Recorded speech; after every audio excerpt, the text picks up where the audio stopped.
Shalom Bapak Ibu Saudara yang dikasihi oleh Tuhan. Shalom. Apakah bersuka cita pada pagi hari ini? Amin, pasti bersuka cita. Mari Bapak Ibu Saudara, kita sama-sama mendengarkan firman Tuhan. Dan pasti Bapak Ibu Saudara dikuatkan oleh pemberitaan firman Tuhan oleh hambanya. Kita akan sama-sama angkat satu pujian. Kasih Allahku.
Tuhan Yesus, terima kasih Tuhan atas berkat-Mu. Kalau Tuhan sudah kumpulkan kami, untuk kami sudah memuji dan membesarkan nama-Mu Tuhan.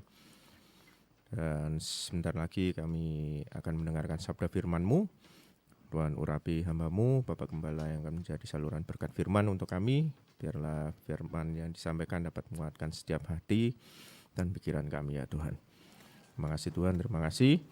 Kami akan sambut firman-Mu. Dalam nama Tuhan Yesus Kristus kami telah berdoa dan mengucap syukur. Haleluya. Amin. Silakan duduk Bapak Ibu sekalian. Amin. Terima kasih doanya.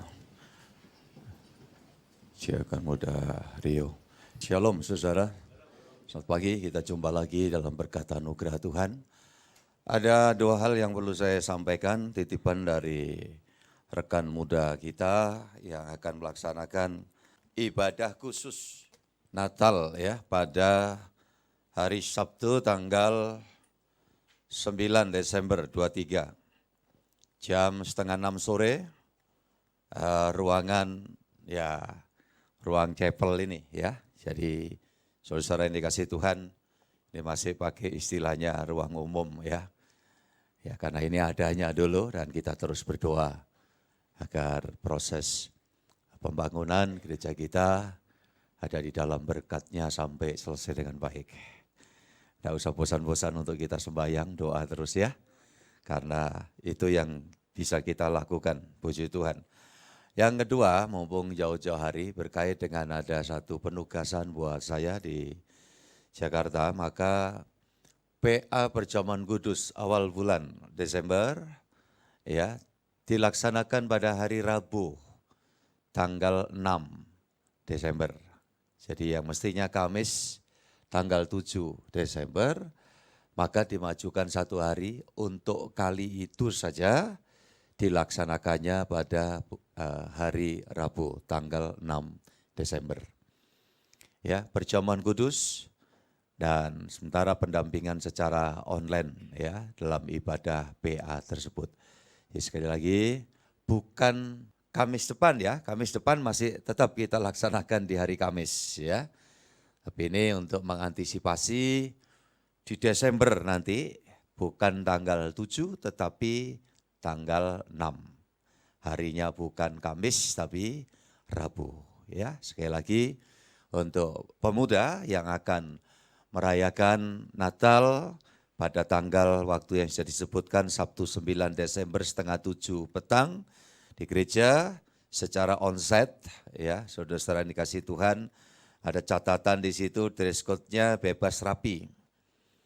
Jadi semua para ibu, bapak, orang tua yang dianugerahi sampai hari ini menjadi pengampu ya anak muda, ada PR dari Tuhan untuk mengingatkan dan memfasilitasi agar pada tanggal tersebut semua terdorong untuk melaksanakan ya pengucapan syukur. Natal bukan identik dengan perayaan pesta pora, saudaraku yang dikasih Tuhan, melainkan pengucapan syukur atas hadirnya sosok atau pribadi Sang Natal. Ya, siapa dia? Tolong saudara yang menyebutkan. Ya, Tuhan Yesus Kristus. Itu adalah prinsip kekristenan yang benar. Ya, jadi kita harus membangun kembali opini yang salah kita luruskan, citra yang keliru dari kita itu kita luruskan bahwa kalau Natal itu identik dengan ya makan minum. Saya pikir makan minum itu sudah selalu ada setiap hari. Dan itu karena berkat Tuhan juga. Ya, jadi maka sejauh ini kita kalau Natal nyaris tidak pernah ada pakai ya makan-makan. Tapi justru kita menyambut dengan penuh syukur. Perkara ada cindera mata, apapun bentuknya, karena itu juga adalah berkat Tuhan. Sekedar untuk sukacita secara ini, ya itu cuman itu saja ya. Jadi saudara-saudara yang dikasih Tuhan. Saya kira cukup dipahami oleh semua keluargaku, anak-anak Tuhan. Nah, kalau kita di dalam kekristenan, ya, menitik beratkan pada prinsip-prinsip mana yang memang mutlak harus. Ya, itu kita betul-betul sadari, pahami dan coba kita belajar untuk terus melaksanakan. Tetapi mana yang sifatnya relatif? Pohon terang, ada yang tanya, Pak, apakah suatu kemutlakan pohon terang itu, pohon Natal? Tidak, itu Ya, saudaraku yang dikasih Tuhan, boleh iya, boleh tidak. Kemudian juga ditanya, apakah harus pohon cemara asli hidup? Ya, saudara-saudara yang dikasih Tuhan, kalau memang ada boleh, nggak ada, ya, yang istilahnya apa itu? Palsu itu. Apa? Iya, imitasi atau ada istilah yang lebih tepat apa? Ya, jadi saudara-saudara yang dikasih Tuhan, apa mesti model cemara? Kalau ada, nggak ada apapun. Saya lagi benahi ada tanaman di depan rumah saya di pot itu pucuk merah itu ya. Yang sebagian rontok, kapan hari coba saya robohkan, saya pangkas arah lancip begitu dengan harapan ya itu nanti ya tinggal kasih lampu aja, lap lip itu jadi.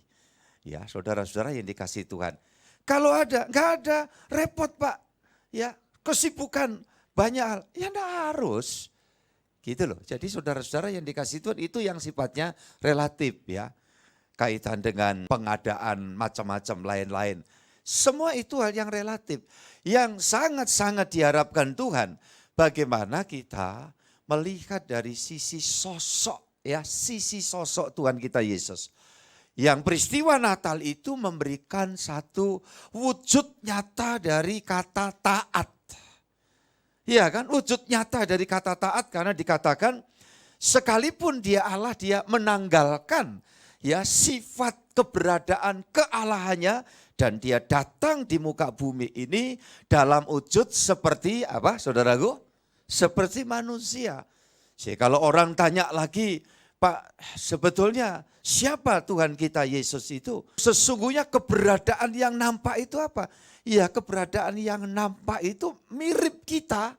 Tetapi dia bukan manusia seperti kita. Nah saudaraku yang dikasih Tuhan, dilihat dari apa sisi latar belakangnya. Ya kalau kita melihat di dalam Alkitab itu ada isyarat, ada syarat, ada ya kalimat-kalimat yang tertulis secara harfiah. Ya saudara-saudara kita belajar memahami, memaknai karena hari-hari ini orang pada sibuk, ada kelompok ya, ada seorang hamba Tuhan yang menekankan sekali bahwa Yesus itu sesungguhnya manusia ya. Ada ayat yang mengatakan barang siapa tidak mempercayai bahwa dia datang sebagai manusia, ya dikatakan tidak layak untuk itu. Nah ya memang benar, tetapi kata dia datang ini, maka sebelum dia dalam wujud manusia adalah Sang Firman. Nah itu yang udah jelas-jelas. Tuhan ngomong, kamu dari bawah, aku datang dari atas. Nah itu sudah jelas menunjukkan apa? Atas bawah bukan dalam pengertian, oh ketinggian tuh di situ, tetapi ini derajat.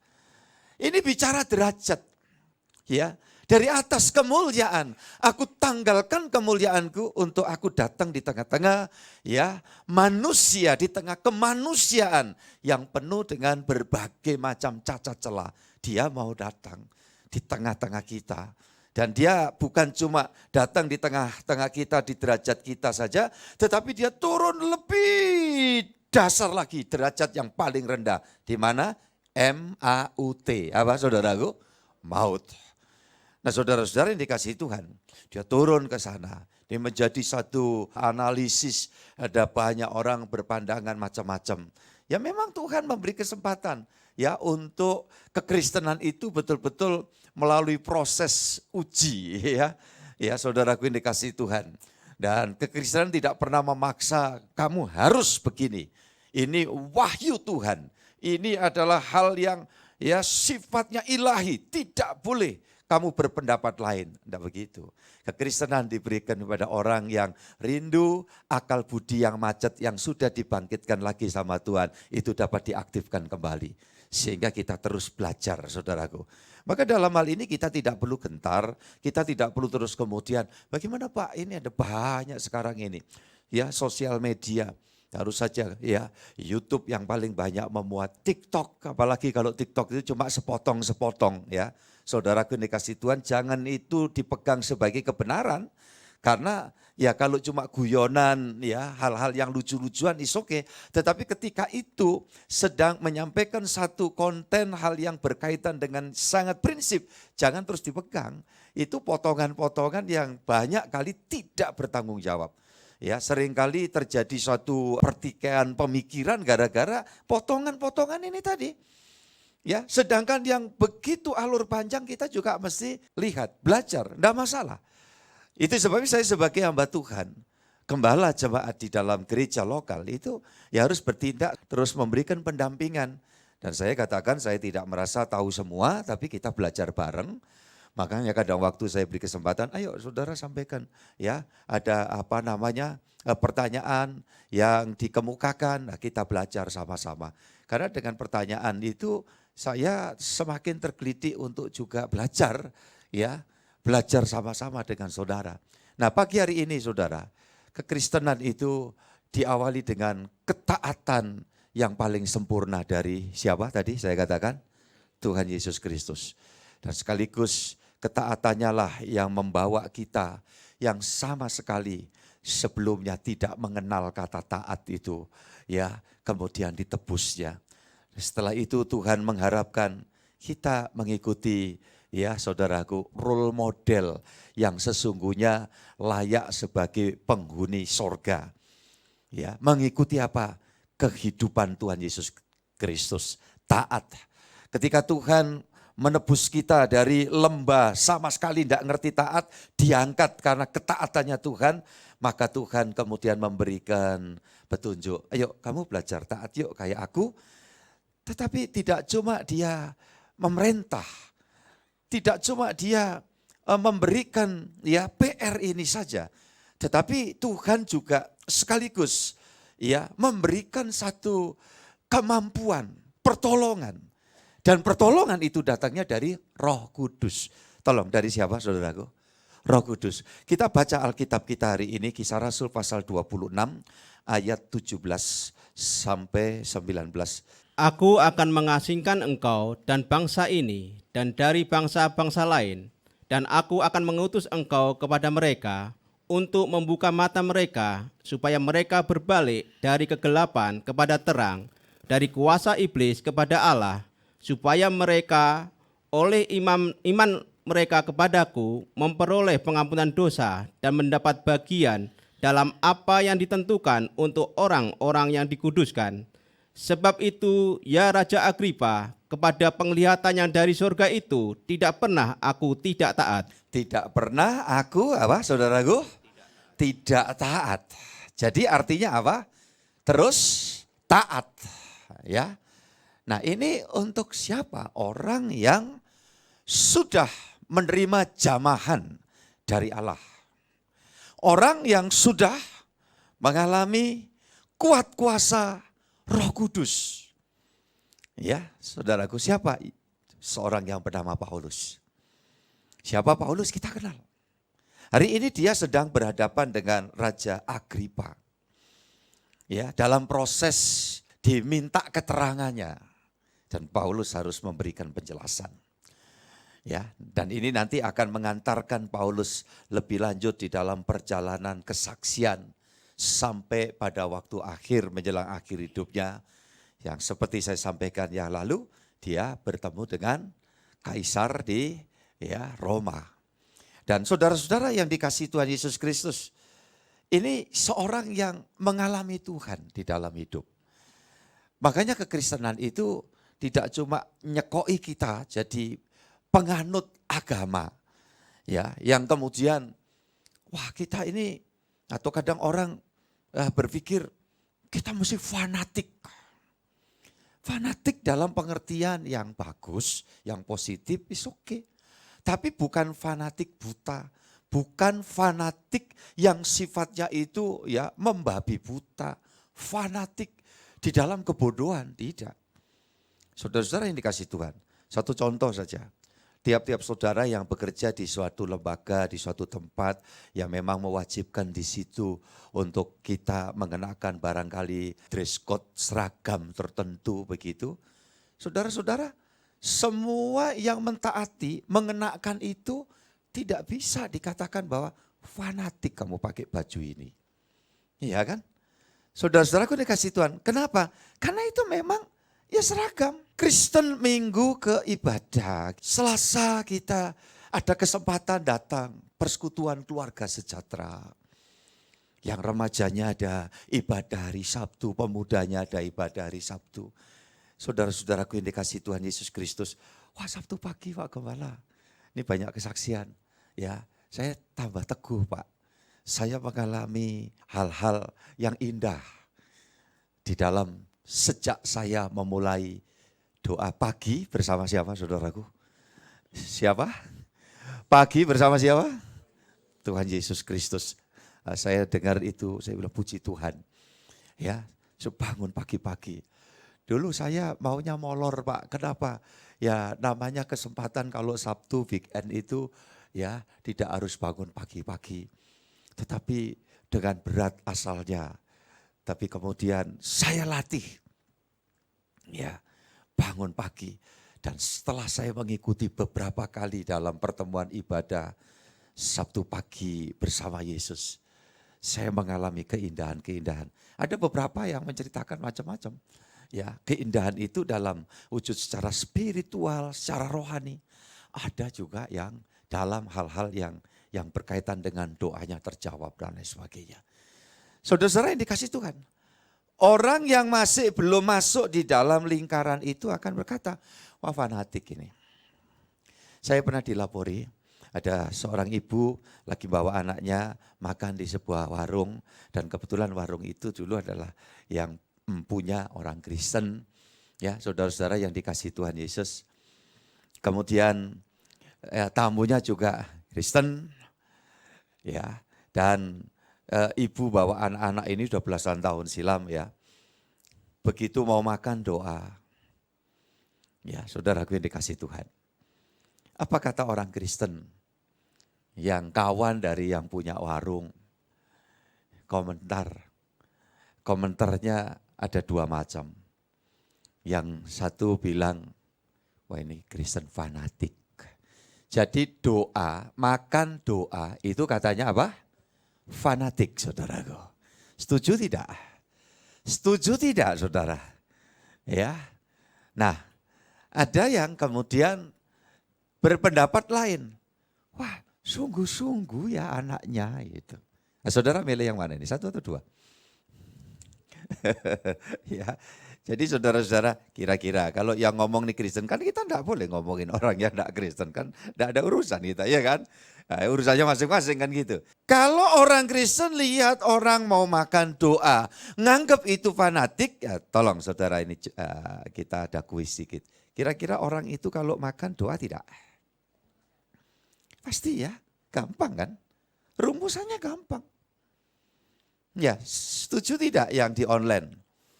Ya, kalau ada orang mau makan doa, dikatakan fanatik, apakah saudara juga sependapat seperti itu? Ya tidak. Nah, jadi saudara-saudara yang dikasih Tuhan, ini pemaknaan fanatik yang keliru. Ketika fanatik itu diterjemahkan orang yang tidak sama dengan aku, itu berarti bukan orang yang baik. Ya umpamanya. Nah itu salah, itu fanatik yang salah. Ya, saudara-saudara yang dikasih Tuhan, kalau Kristen itu modelnya yang bagaimana? Ya, Tuhan ingin saya dan saudara tentu ya berada di dalam hal ini yang paling penting. Kalau kita lakukan, ya memulai segala sesuatu semua juga gereja kita itu terukur. Jam ibadah, hari ibadah, jam-jamnya itu kita pertimbangkan gitu ya. Nah, setelah melewati perjalanan yang sekian waktu, oh tahu ini pas. Tinggal orang itu ada kemauan atau tidak. Tapi kalau orang yang sudah mengalami, saudara-saudara yang dikasih Tuhan, ya proses itu luar biasa. Dalam kehidupannya mengalami Tuhan. Ketaatan bukan hal yang berat. Kayak saudara ini ya kan. Ibadah itu rasanya. Walaupun udah dikasih tahu tadi mungkin ada info, rada mepet. Yang bawa roda 4 tidak bisa parkir ya di BCA. Karena apa? Karena lagi ada pembenahan. Ya, saudara tidak balik, saya tetap jalan ibadah. Mungkin hari ini tempat parkir saudara ada jauh, mungkin saya tidak tahu. Ya, saudaraku ini kasih Tuhan. Saudara datang, penuh syukur, penuh sukacita. Kenapa sih saudara-saudara yang dikasih Tuhan? Karena ini adalah hal yang paling penting bagi kekristenan. Karena ini bagian pengalaman selanjutnya setelah orang itu betul-betul melewati masa yang sulit. Ya, saat terima panggilan, begitu Tuhan memberikan kelegaan. Ya, saudara-saudara, Paulus ini gambaran bibit unggul ya di dalam iman. Makanya kalau bibit unggul ya sebagai gereja Tuhan, saudara dan saya akan mengalami perlakuan khusus. Betul tidak? Tanaman. Ya kan? Kalau ini varietas unggul. Ini diperlakukan secara khusus. Bahkan kalau iklannya kecap apa itu cabango ya kalau tidak salah. Yang terbuat dari kedelai hitam. Yang kami rawat seperti apa? Ada yang enggak? Nah seperti anak sendiri. Coba bayangkan. Ya, berarti anaknya sendiri mungkin kurang dirawat karena perhatiannya sudah tertuju kepada iya, zaman dulu saya lihat ya orang pelihara hewan peliharaan kayak kucing itu kan dulu kucing ya yang ras bagus-bagus itu jarang gitu ya. Jadi kalau orang punya itu wah belinya 2 juta, 3 juta katanya ya, saya tidak pernah beli. Saya tidak pernah beli. Mak lihat aja itu. Waduh, makanannya khusus. Kalau kucing kampung, kucing keluyuran itu apa makannya saudaraku? Identik dengan ikan apa? Iya pindang, pindang pun dase saudara. Ya toh, dase tok gitu loh ya. Tapi kalau begitu kucing yang mahal diperlakukan secara khusus. Ya, makanannya. Tapi belakangan ini sudah berubah. Kenapa? Orang-orang pada kewalahan. Katanya sepasang kucing bisa punya anak begitu banyak. Maka di tempat tinggal saya, di kompleks saya itu banyak kucing-kucing yang dulu ras bagus-bagus. Sudah kayak kucing kurap. Iya. Ya dirawat sudah saudara-saudara yang dikasih Tuhan. Saking banyaknya. Ya. Nah yang enggak pas lagi itu kalau buang air.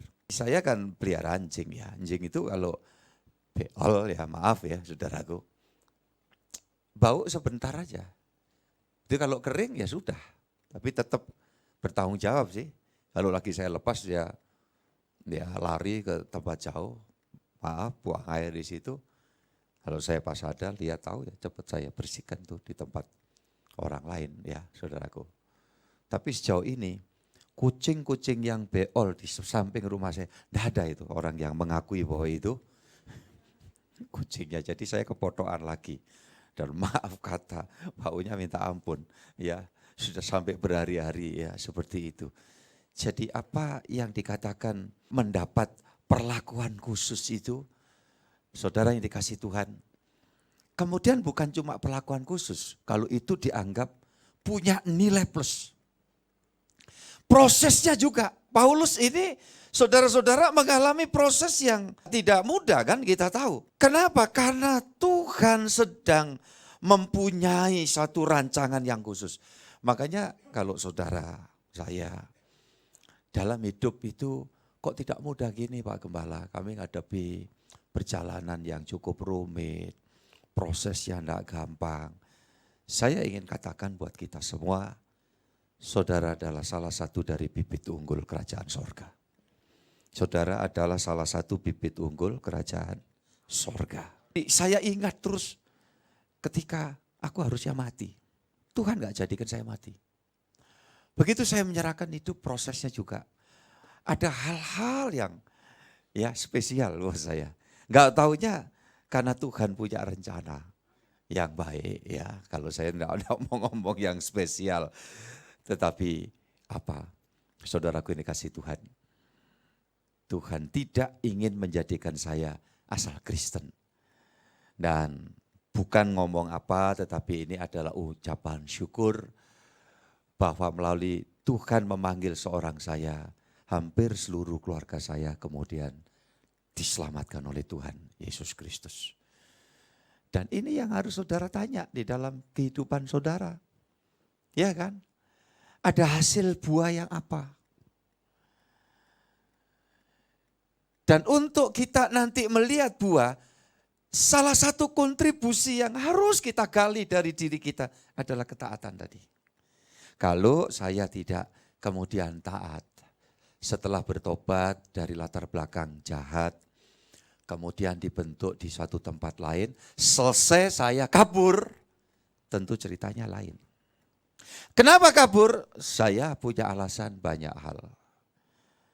Mental saya tidak sanggup untuk saya berada di tengah-tengah masyarakat yang sebagian mengenal saya dengan latar belakang saya yang buruk. Alasan yang berikutnya, saya mesti berada di tengah-tengah keluarga besar kami yang memang sejauh itu masih belum mempunyai pandangan iman yang sama dengan saya. Saya kabur. Apa yang terjadi saudaraku ini kasih Tuhan? Mungkin saya masuk kategori seperti yang dilakukan oleh seorang nabi perjanjian lama. Siapa yang sampai dicemplungkan, ditelan ikan gede itu? Yunus. Melarikan diri dari panggilan. Makanya kalau saudara di dalam menjalani kehidupan ini, mungkin berkaitan dengan dunia kerja saudara, dalam bidang bisnis saudara, di dalam saudara menempuh ya karir tertentu, atau anak-anakku yang masih di dalam usia sekolah sebagai student juga, dan merasa suatu hal yang tidak nyaman di dalam ya keberadaan kita. Jangan buru-buru kemudian ambil langkah alternatif. Orang kalau datang, saya enggak nyaman di tempat pekerjaan saya enggak terus buru-buru kemudian, ya sudahlah, terus kamu saya mau keluar saja, sudah ada batu loncatan, belum, saya enggak tahan saja, saya bilang tahan. Berapa banyak ya yang sudah mengindahkan prinsip itu, kemudian dia membangun daya tahan, yakin seperti yang sempat diantaranya kalimat yang tersampaikan. Kalau kamu di situ, yakin itu bukan kebetulan. Siapa yang membawa kamu sampai di situ? Jawabannya selalu siapa? Tolong jawab saudaraku. Tuhan Yesus. Pasti Tuhan akan campur tangan. Saudara-saudara yang dikasih Tuhan, kalau kita lakukan ya hal seperti itu, di dalam ketaatan itu ketika kita harus melawan rasa ketidaknyamanan, ya, demi satu tujuan ilahi. Saya tidak mengatakan dari rating saya sebagai hamba Tuhan itu yang jauh berhasil dari lain. Enggak, banyak yang jauh lebih berhasil. Tetapi saya sudah mensyukuri kemungkinan saya tidak mengalami seperti hari ini kalau andai kata saya tidak taat. Saya bisa berada di tengah keluargaku ini, saudaraku. Yaitu saudara-saudara semua. Dan saya katakan ada banyak cerita sebetulnya. Waktu saya harus melakukan apa yang sebetulnya itu bukan pilihan saya. Ya, jadi saudara-saudara yang dikasihi Tuhan, saya melangkah, ya Tuhan, Engkau yang melakukan ini. Dan diperlakukan khusus tadi itu juga ada hal yang indah. Ya, ada perhatian khusus dari Tuhan. Tapi prosesnya juga proses khusus dan hasilnya pasti ya buat saudara semua spesial nanti. Spesial. Kekristenan saudara tidak jadi Kristen yang asal-asalan. Itu yang berbakti di Gereja Kemah Tabernakel, kita belajar terus sama-sama. Melewati semua kekurangan, kelemahan kita terus mau maju dituntun Tuhan. Puji Tuhan. Kisah Rasul pasal 9, kita lanjut ayat 17-18. Lalu pergilah Ananias ke situ dan masuk ke rumah itu.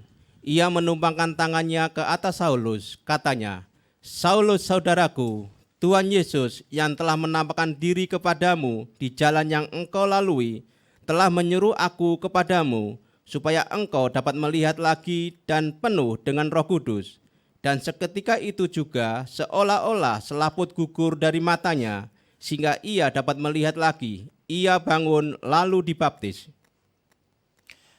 Saudara, sekarang pada bagian yang berikutnya di sini, ketaatan menghasilkan buah ketaatan. Jadi kenapa Paulus taat sampai dia tadi mengatakan kepada Raja Agripa ya, kepada Allah aku tidak pernah tidak taat. Ya, jadi kepada penglihatan sorga itu artinya kepada Tuhan aku tidak pernah tidak taat. Aku taat. Rupanya kalau saudara baca dalam Kisah Rasul pasal 9, 17, 18 di sini, bahwa pertobatan seorang Paulus adalah buah dari pelayanan seorang Ananias. Lalu pergilah Ananias ke situ dan masuk ke rumah itu. Ia menumpangkan tangannya ke atas Saulus. Katanya, "Saulus saudaraku, Tuhan Yesus yang telah menampakkan diri kepadamu di jalan yang engkau lalui, telah menyuruh aku kepadamu, supaya engkau dapat melihat lagi dan penuh dengan Roh Kudus." Ya, yang terjadi ayat 18 itu, dan seketika itu juga seolah-olah selaput gugur dari matanya, sehingga ia, Saulus itu, dapat melihat lagi. Ia bangun lalu apa saudaraku? Dibaptis. Ini proses. Waktu Ananias disuruh oleh Tuhan, mereka mikir ini, tim ini. Ini Saulus, kami dengar orang jahat. Memusuhi orang-orang yang mengikuti jalan Tuhan. Masa kami harus ke situ? Ini dialognya sebetulnya sama dengan Yunus waktu diperintah Tuhan itu. Iya kan? Orang gitu jahatnya Niniwe. Ya, masa seperti itu layak untuk diselamatkan? Itu pikiran seorang Yunus. Tapi akhirnya toh Yunus dipaksa Tuhan kan, kalau Yunus kan. Untuk apa? Untuk taat. Dan ketaatan Yunus menghasilkan pertobatan yang begitu luar biasa. Seluruh kota diselamatkan. Nah kalau saya dan saudara ingat itu. Sekarang ayo kita bangun ketaatan kita. Maka nanti di dalam kekristenan yang taat itu akan menghasilkan orang-orang taat. Suami taat kepada Tuhan. Tidak mustahil istri, anak-anak, seisi rumah jadi taat kepada Tuhan. Ya, suami istri taat, tidak mustahil seisi rumah akan mengalami buah kekristenan yang menjadi anak Tuhan yang taat. Maka saya pikir modal hamba Tuhan ya. Ini saya mesti ngomong semua kepada yang full time, rohaniwan, para junior, dan juga rekan-rekan sepelayanan ya, tim pelayanan di gereja ini. Bangun dirimu terus di dalam ketaatan. Sehingga nanti kalau kita ya membangun satu multiplikasi pelayanan, pelayanan yang berkelanjutan, hasil dari buah pelayanan itu tentu seperti peribahasa, air mengalir dari atas kemana saudaraku? Bawah. Saya hari-hari ini bahkan berkali-kali saya selalu mengatakan kepada kita semua ya, saya bersyukur punya keluarga saudara yang saya katakan taat. Itu kaitannya juga kalau kemudian saya terima ya berkat dari pelayanan di khotbah di tempat lain. Dan selalu saya katakan terima kasih, saya doakan, saya serahkan. Dan saya harus mengatakan kepada pendeta atau majelis atau diaken di situ atau siapa yang turut serta di dalam pembicaraan itu. Terima kasih banyak ya. Saya bisa melayani sampai hari ini karena di belakang saya itu jemaat. Keluarga saya sangat taat dan mendukung kami, pelayanan kami. 40 tahun saya tidak kekurangan suatu apapun. Terima kasih Tuhan. Syukur kepada Tuhan dan bangga karena saudara, keluargaku semua. Nah saudara-saudara yang dikasih Tuhan. Maka kalau ada orang andekan sampai tanya, kok Pak Gembala berpendirian sedemikian? Sampai satu hari ada anak Tuhan, pelayan Tuhan juga, ya, yang mungkin dampingi gembalanya waktu itu datang ke sini ketika kebakaran rumah saya. Dan saya lakukan yang seperti saya sudah ceritakan. Makasih, saya doakan, saya terima, saya serahkan kembali. Sampai satu hari, kebetulan rumahnya dekat dengan Pak Didi. Ya, satu hari ngobrol dengan saya. Wah, udah pernah kali ini diberkati Tuhan. Puji Tuhan, amin. Ya, wah, kita kan ngamenkan aja kalau semua yang baik. Setuju gak saudaraku? Saya mesti katakan itu. Orang bentuknya ngenyek sekalipun ya. Ya, bentuk semacam bullying. Tapi kata-kata yang bagus, kita anggap doa. Aminkan aja dalam nama Yesus, tidak mustahil jadi. Ya, teman itu mengatakan, makanya ya saya ragu-ragu sampai hari ini mau menyalurkan sesuatu ke tabernakel katanya. Oh, saya tahu sendiri Bapak waktu itu juga, waktu gembala saya datang ke sini nyerahkan sesuatu, Bapak enggak mau terima gitu. Ya, saudara-saudara yang dikasih Tuhan Yesus Kristus, ada waktunya Tuhan memberikan hikmat kepada saya untuk saya bertindak hal-hal yang seperti itu. Ya. Dan saya coba belajar untuk mentaati. Karena saya berpedoman, sebagai hamba Tuhan kalau dia belajar taat, maka jemaat yang dituntun mengalami ketaatan dan orang yang taat kepada Tuhan pasti mengalami berkat. Contoh ya, siapa dalam perjanjian lama itu yang harus datang ke janda di kota Syarfat? Elia itu pernah disuruh, nabi itu ada yang disuruh, pergilah ke rumah keluarga itu kaya raya, itu yang tidak punya anak, kemudian dikasih anak, anaknya meninggal, didoakan lagi, ya Tuhan kasih hidup itu ya. Tapi Elia ini disuruh datang ke rumah janda miskin, tidak punya makanan. Kira-kira ini kalau saudara senang mana, disuruh mampir di rumah orang kaya atau disuruh mampir ke rumah orang yang makan aja susah. Ya, kecuali kalau saudara punya niat, aku mau puasa bareng. Iya kan? Tapi ini si hamba Tuhan mesti taat. Iya, Tuhan yang merintah kok. Sampai di situ dia bilang, buatkan aku roti untuk aku makan. Si ibu itu berkata apa? Saya cuma punya ini loh, enggak ada yang lain. Segenggam tepung dan sedikit minyak dalam buli-buli. Kita semua tahu dah ceritanya. Tapi saya ajak saudara berpikir hari ini, meyakini. Si hamba Tuhan disuruh datang di Syarfat untuk minta makan ke janda yang punya anak satu. Yang akhirnya dia jawab, ini Tuhan, ya, kalau saya olah, saya makan bersama dengan anak saya roti bundar kecil ini. Hari ini saya makan, besok mati. Nah itu kata lain, kalau sekarang saya buat jadi roti, terus saya suguhkan ke panjenengan. Panjenengan yang makan, berarti saya matinya enggak besok, tapi kapan? Hari ini. Saudara luar biasa ya.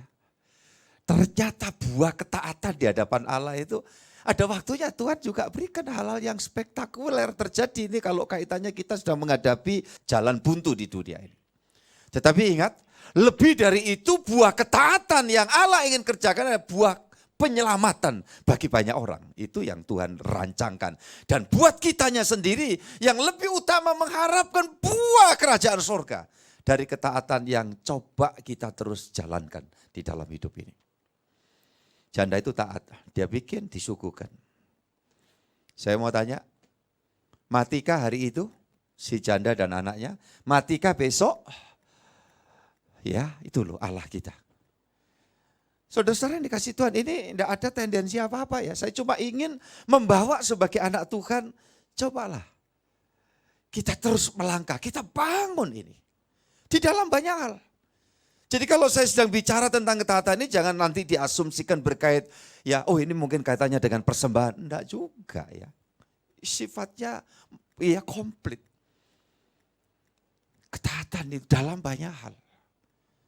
Saudara-saudaraku dikasih Tuhan. suami merasa barangkali berat di dalam menjalani kehidupan bersama dengan istri yang rada spesial, atau sebaliknya istri yang rasanya berat ya menjalani hidup dengan suami yang rada spesial umpamanya, dan seterusnya. Dalam perjalanan itu kan ada banyak ketidakidealan, tetapi kemudian dia cuma berpikirnya begini, aku mau belajar taat. Karena apa yang seharusnya aku lakukan sebagai suami, yang seharusnya aku lakukan sebagai istri, yang seharusnya aku lakukan sebagai orang tua, atau sebaliknya yang seharusnya aku lakukan sebagai anak, aku mau lakukan sebagai bukti ketaatan. Kuasa Tuhan akan dinyatakan dalam hidup kita. Betul. Tidak ada keluarga rumah tangga yang tidak memiliki daya tahan secara khusus. Jika masing-masing punya kerinduan untuk taat kepada apa yang difirmankan Tuhan. Kenapa? Karena Roh Kudus akan campur tangan atas hidup kita. Saudara-saudaraku dikasih Tuhan. Roh Kudus. Kita lihat kan kisahnya siapa itu yang menyelamatkan suaminya yang bernama Nabal itu. Jadi istrinya siapa itu namanya itu? Abigail, iya kan? Kita lihat itu. Saudara-saudara, saya membayangkan ini adalah pasangan seorang istri, ini kebetulan role-nya istri itu yang mungkin sepanjang masa pernikahannya hidup di dalam ketertekanan. Tetapi dia bertindak sebagai imam untuk mengajukan permohonan dengan bijaksana. Ketika Daud itu sudah naik pitam dan siap menghunuskan pedangnya kepada seorang yang berkedudukan suami, namanya Nabal, yang sangat bebal dikatakan. Ya, dia bisa tarik kembali dan masukkan dalam sarung pedangnya. Sehingga Daud tidak jadi berbuat dosa. Ya, karena siapa yang jadi imam kebetulan? Istrinya. Jadi ini fungsi ya. Walaupun secara Alkitab kalau di Israel itu semua mesti laki-laki gitu. Tetapi sesungguhnya di dalam kebenaran perjanjian baru itu, saudara-saudara yang dikasihi Tuhan tidak jarang. Ya, tokoh-tokoh murid-murid Yesus, pengikut Yesus itu juga perempuan-perempuan dikatakan. Nanti ada Lydia, ya. Itu tokoh-tokoh perempuan yang sungguh-sungguh mempertaruhkan hidupnya di dalam ketaatan. Itu sebabnya saya mau coba terus belajar taat. Dan saya meyakini semua jemaat yang saya layani juga akan terus menjadi jemaat yang bertumbuh di dalam ketaatan. Amin. Sebab orang taat itu pasti selamat, saudaraku. Ya, taat Tuhan pasti selamat. Yesaya 30 ayat 14 sampai 16. Ayo kita baca. Seperti kehancuran tempayan tukang periuk yang diremukkan dengan tidak kenal sayang, sehingga di antara remukannya tiada terdapat satu keping pun yang dapat dipakai untuk mengambil api dari dalam tungku atau mencedok air dari dalam bak. Sebab beginilah firman Tuhan Allah yang Maha Kudus, Allah Israel, dengan bertobat dan tinggal diam kamu akan diselamatkan. Dalam tinggal tenang dan percaya terletak kekuatanmu. Tetapi kamu enggan, kamu berkata, bukan, kami mau naik kuda dan lari cepat, maka kamu akan lari dan lenyap. Katamu pula, kami mau mengendarai kuda tangkas dan teruna-turunanya akan menjadi orang rodi. Ya, jadi saudara-saudara kita lihat ini. Ya, yang jadi hambatan itu apa saudara-saudaraku? Ketika orang tidak mau mengikuti petunjuk. Ya, ayat yang ke-16 itu kamu berkata, bukan, kami mau naik kuda dan lari cepat, maka kamu akan lari dan lenyap. Katamu pula, kami mau mengendarai kuda tangkas, maka para pengejarmu akan lebih apa? Tangkas lagi. Hidup dalam kekalahan, hidup di dalam kesulitan. Ya, kenapa? Kalau orang sudah membangun konsep hidup itu seolah-olah bisa sendiri, ya, saudaraku, tidak mengindahkan apa yang menjadi gagasan yang Tuhan berikan, itu masalah. Yang sebetulnya kalau mau dibentuk, mau dikerjakan Tuhan, diproses tadi. Karena bibit unggul itu menerima perlakuan khusus dan juga prosesnya ya khusus. Saudara-saudara yang dikasihi Tuhan. Enggak harus terjadi seperti ayat yang ke-16 itu. Ya, dikatakan di situ merasa tangkas, musuh lebih tangkas. Tapi kalau kita taat, bodoh-bodohan saja, nanti Tuhan yang akan campur tangan. Kasarnya itu bodoh-bodohan itu ya mungkin kita nggak sehebat orang lain. Tapi kalau kita memperhatikan apa yang Tuhan mau, saudara-saudara yang dikasih Tuhan, pasti ada jalan keluar. Ya, pasti pintu rezeki itu dibuka oleh Tuhan. Tidak akan sampai kemudian orang itu nasibnya buruk. Saya yakin. Ya, seyakin-yakinnya. Tidak ada anak Tuhan yang taat, coba ikuti Tuhan sebisa-bisanya. Jadi kata bodoh-bodohan itu tadi kata sebisa-bisanya. Kemudian terlantar hidupnya. Saya tidak yakin. Kalau saudara yakin katakan amin. Pemeliharaan Tuhan itu berlaku. Kasih setia dan penyediaan Tuhan itu ada. Saudara yang dikasih Tuhan. Kalau kita indahkan. Nah kalau ini tadi udah jadi kreweng pun itu kalau di Jawa kan itu. Gak bisa digunakan untuk ngambil api itu loh, tahu ya. Jadi kreweng, pecahan keramik itu ya. Saking apa? Hancur mumur gitu loh. Padahal ditegaskan di situ, saudara-saudara yang dikasih Tuhan. Ayat yang ke-15, sebab begini firman Tuhan Allah yang Maha Kudus Allah Israel. Dengan bertobat dan tinggal diam, kamu akan diselamatkan dan tinggal tenang. Tenang dan percaya terletak apa? Kekuatanmu. Tetapi kamu enggan, itu ayat 15, bagian akhir. Jangan enggan. Ya, lanjut saudara-saudara yang dikasih Tuhan. Kita lihat di dalam Mazmur 112 ayat 6 dan 8. Yuk. Sebab ia takkan goyah untuk selama-lamanya. Orang benar itu akan diingat selama-lamanya. Ia tidak takut kepada kabar celaka. Hatinya tetap penuh kepercayaan kepada Tuhan. Hatinya teguh, ia tidak takut sehingga ia memandang rendah para lawannya. Semua katakan amin. Percaya saudara bahwa kalau saudara ya hidup di dalam kebenaran itu taat kepada Dia, saudara yang dikasih Tuhan. Saudara tidak akan terintimidasi, tapi sebaliknya saudara akan berkata, persoalan ngono ae pasti bisa saya lewati. Amin, amin, amin, amin. Itu. Oh setan kayak gitu ta. Allah dalam nama Yesus. Iya kan? Jadi saudara-saudara nggak perlu terus kemudian gede-gedekan itu namanya persoalan. Orang cerita, Pak kesulitan saya ini persoalan. Enggak. Oh enggak Pak, persoalan saya terbesar di dunia katanya. Nah, itu digede-gedekan sendiri. Itu sama dengan lihat cicak pakai mikroskop. Jadinya apa Tamara? Yang kelihatan apa? Dinosaurus. Iya kan? Kalau perlu itu benar-benar ini dinosaurus. Cicak kamu. Dalam nama Yesus. Orang beriman dikatakan akan menginjak ular dan kalajengking. Ya, makanya saya paling enggak sejalan dalam berpikir ketika orang berkata, pendeta kadang-kadang yang berpikir, wah itu setannya bukan sembarangan setan katanya. Ya, kalau setannya bukan sembarang setan berarti yang sembarangan siapa saudaraku? Yang ngomong. Ya, ada. Dikit-dikit Lucifer, kalau ini Lucifer.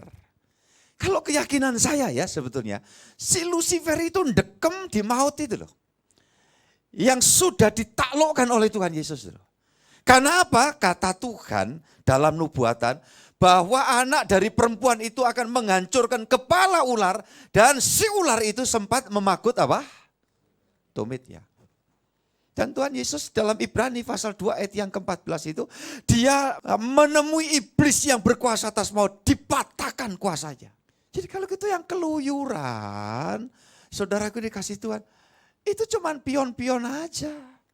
Jangan, wah ini setannya jenis jenderal. Ya jenis jenderal. Saudara nggak ada. Saudara jemaat yang barangkali ya belum pernah ambil bagian pelayanan apapun, tapi saudara punya ketekunan, kesungguhan, kesetiaan, ya belajar terus takut akan Tuhan. Lantas saudara lihat ada orang kerasukan setan atau orang bilang, wah itu disantet sama orang, itu ilmu yang nyantet itu gitu. Saudara dengan iman, doakan orang itu dalam nama Tuhan Yesus, tolong Tuhan jamah sembuhkan, singkirkan setan dari orang ini dalam nama Yesus. Amin. Tidak mustahil loh orang itu sembuh. Tidak mustahil. setan itu keluar dari orang itu berkat doa saudara.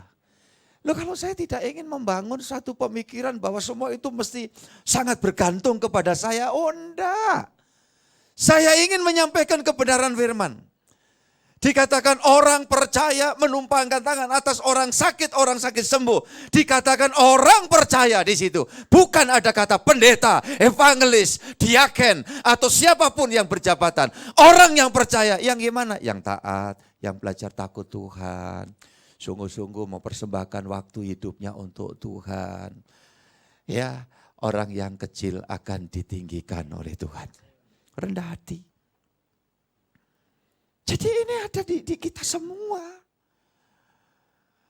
Saudaraku dikasih Tuhan, makanya waktu ya pandemi yang lalu orang, wah ini udah kamu tuh punya kuasa. Ya, lakukan dengan iman dalam nama Yesus. Yang mau mengharapkan pendeta siapa, mau datang numpangkan tangan. Ya waktu itu sama-sama wedi kok. Gitu. Kalau enggak wedi juga aturan melarang. Jadi sampai hari ini saya ingin memberitahu kepada saudara bahwa kalau saudara dituntun firman, dituntun Roh Kudus, hidup di dalam ketaatan, saudara yang dikasih Tuhan, yang terjadi seperti ini, hatinya teguh, ia tidak takut sehingga ia memandang rendah para lawannya. Apa lawan itu? Persoalan, kesulitan, pergumulan, ketidakjelasan. Yang mana nanti anak-anak Pak? Kalau kami begini nanti apa jadinya dengan hari esok kami? Teguhkan hari itu, melangkah untuk esok dalam tuntunan Tuhan. Dan hari-hari selanjutnya Tuhan yang akan menata jalan hidup kita. Ayat terakhir, Mazmur 20 ayat 7. Sekarang aku tahu bahwa Tuhan memberi kemenangan kepada orang yang diurapinya dan menjawabnya dari surganya yang kudus dengan kemenangan yang gilang gemilang oleh tangan kanannya. Semua katakan amin, saudaraku.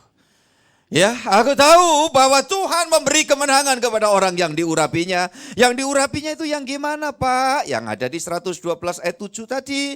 Ya tidak takut kepada kabar celaka, hatinya tetap penuh kepercayaan kepada Tuhan. Ayat 8-nya, hatinya teguh, ia tidak takut sehingga ia memandang rendah para lawannya. Nah ini orang yang diurapi. Saya mau tanya, bersediakah saudara diurapi Tuhan hari ini?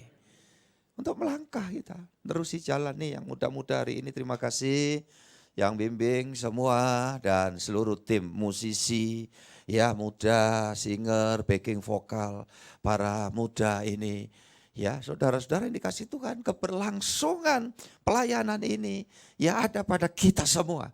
Itu sebabnya yang berkesempatan untuk bisa melakukan sesuatu bagi Tuhan, lakukan. Berlatih sungguh-sungguh, belajar.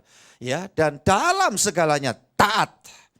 Kita punya skill hebat, tidak punya ketaatan, hancur. Ingat itu saudaraku. Makanya orang merasa tangkas, musuh lebih tangkas lagi. Merasa kuda kita cepat, ada yang memiliki percepatan. Ya melampaui dari apa yang kita pikirkan. Kecuali kalau kita sandar Tuhan. Tidak ada yang bisa mendahului Tuhan. Karena Tuhan itu hebat. Tuhan berkati kita semuanya. Puji Tuhan. Pak Juli terima kasih. Kita akan sama-sama berdiri dan kita akan naikkan doa pengucapan syukur. Semuanya bersyukur, semuanya bersyukur. Terima kasih. Terima kasih Tuhan, terima kasih. Kami berada di tengah jemaat-Mu hari ini. Mereka-mereka yang berdiri bukan hanya menghilangkan rasa capek karena duduk hampir 1 jam semata. Tapi mereka berdiri adalah mengimani, mengiyakan, mengamenkan apa yang Tuhan tegaskan pada hari ini. Tuhan, inilah keluarga besar kami yang sungguh-sungguh memiliki satu kerinduan untuk menerima urapan dari Tuhan. Dan Tuhan sudah memberikan satu penjelasan untuk diurapi Tuhan hidup di dalam kemenangan demi kemenangan. Dalam sepanjang jalan hidup kami semua adalah perlu kami taat, kami takut Tuhan, kami hormat kepada Tuhan dan terus percaya hanya kepada Tuhan. Dan jangan sampai kiranya di antara kami ada yang mendua hati, yang ada dualismenya. Sehingga tidak bergantung sepenuhnya kepada Tuhan. Tetapi kepada hal-hal yang lain Tuhan ampuni. Dan jangan sampai kembali terjadi di dalam setiap kehidupan anak-anak-Mu. Terima kasih Tuhan, terima kasih. Semua mengucap syukur, semua berdoa urapi kami hamba-Mu. Urapi kami Tuhan, urapi. Semua berdoa. Yang ada di online semua doa minta diurapi Tuhan hari ini. Dan pasti Tuhan mengurapi saudara. Sementara pujian disiapkan untuk dipanjatkan kepada Tuhan. Semua berdoa. Kau sedang berhadapan, berurusan dengan Tuhan Yesus. Haleluya. Yang ada di ruang atas, yang ada di ruang remaja. Di sebelah kiri dan kanan saya dan semua yang ada di online. Haleluya, Roh Kudus ada di tengah-tengah kita. Terima kasih Tuhan.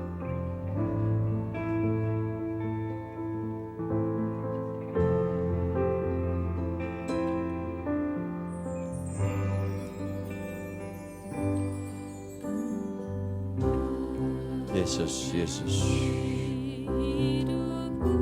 Terima kasih Tuhan.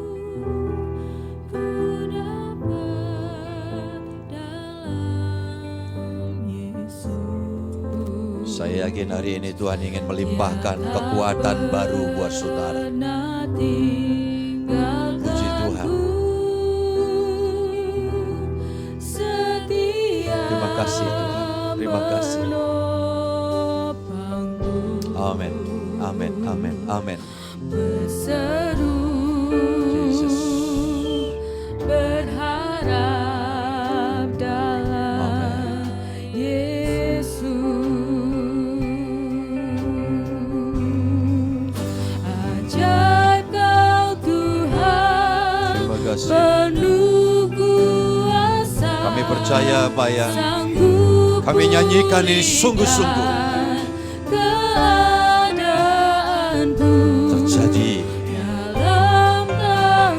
Terjadi di tengah-tengah jemaat-Mu Tuhan. Haleluya. Akan goyah selamanya.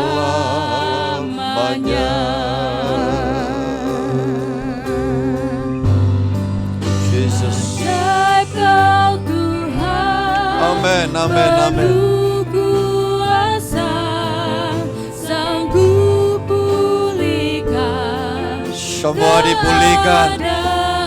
Buat kuasa-Mu yang menjamah kami satu persatu Tuhan. Seluruh hidupku Yesus. tak akan goyah selamanya. Bapa Surgawi, terima kasih. Hari ini Engkau berkarya di tengah-tengah kami. Pulangkan sebentar dengan hati yang penuh iman. Bahwa kami semua orang-orang yang diurapi oleh Tuhan. Tidak ada satupun yang menjadi pecundang. Tetapi semua pemenang-pemenang, bahkan lebih daripada pemenang. Karena Tuhan yang menang itu bangkit dari kematian dan hadir di tengah-tengah kami dan selalu menyertai kami satu demi satu.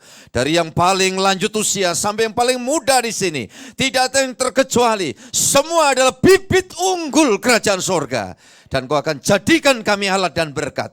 Kami rindu menjadi pribadi yang taat, hormat sungguh kepada Tuhan. Maka akan menghasilkan buah. Di bawah kami orang-orang yang sungguh-sungguh taat. Yang hidup di dalam tuntunan kuasa Roh-Mu. Terima kasih Tuhan. Ya, kami taat, kami bergantung kepada Tuhan. Tuhan mengurapi dan Tuhan menyatakan segala kemenangan bagi kami semua. Terima kasih Tuhan menyertai anak-anak-Mu. Di hari ini dan sepanjang minggu ke depan. Tuhan campur tangan jika Tuhan akan membawa kami melewati bulan ini. Dan memasuki bulan Natal dengan penuh syukur. Dengan sikap hati yang benar. Kami akan mengagungkan Tuhan. Hari ini seluruh tim pelayan melayani Engkau. Melayani jemaat. Semua ada di dalam perhatian Tuhan. Tuhan mencatat dan terus mengingat sampai kepada kekekalan sorgawi. Mengurapi kami semua di dalam urapan kuasa Tuhan. Terima kasih Tuhan. Hamba yakin dan percaya doa-doa kami berkait dengan proses pembangunan gereja ini, Tuhan pasti campur tangan sampai selesai dengan baik. Dan Tuhan kami muliakan. Kami yakin percaya hari ini untuk jemaat yang membutuhkan pertolongan Tuhan, pemulihan dari sakit. Kiranya Tuhan tolong jamah, sembuhkan, sehatkan setiap anak-anak-Mu. Dan menolong mereka dalam segala kesulitan yang mereka hadapi. Makasih Tuhan, sekarang kami mengangkat tangan kami semua bersama jemaat.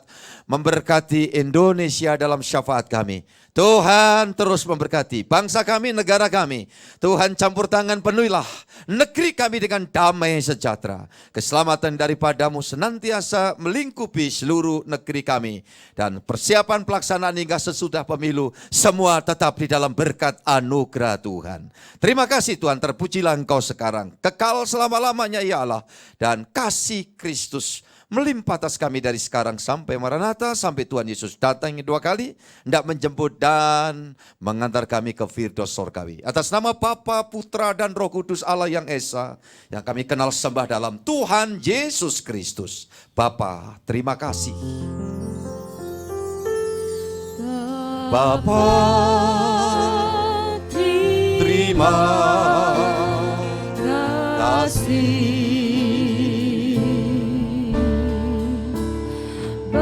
Bapa, terima kasih. Bapa di dalam surga, syukur terima kasih.